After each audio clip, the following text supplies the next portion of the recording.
Empune janon ne manghutang lo Pirte amek bin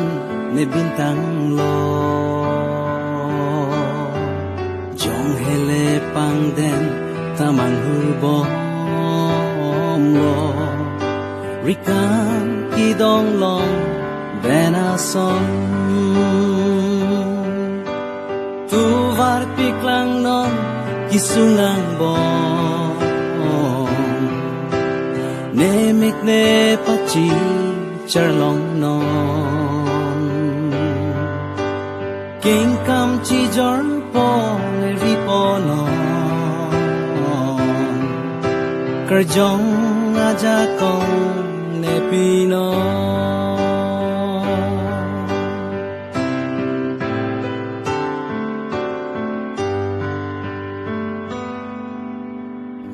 Yok chẳng ne rui lo ne ing thu non chi ha ja ka boy avelo ne ning le se ta turu ne lo hi I ka chu ber benason tu var piklang non kisungang bom Nemik ne pachi charlong non King kam chi jor po ne ri po non Kerjong aja kong ne pino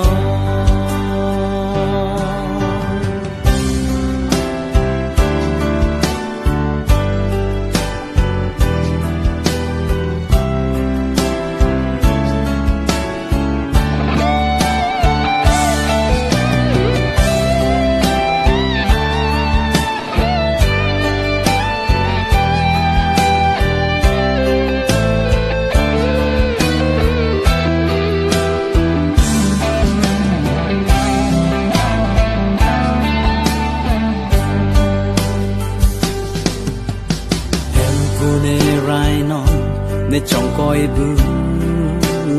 na Kisung lang roi ki harang bom King king kang kang ki tam tu te pi nan Sim sim ka ve a dona son Tu var piklang non kisung lang bom Nemik ne pachi charlong non King kam chi jor po ne ri po non Kerjong aja kong ne pino Tu var piklang non kisungang bom Nemik ne pachi charlong non King kam chi jor po le ri po non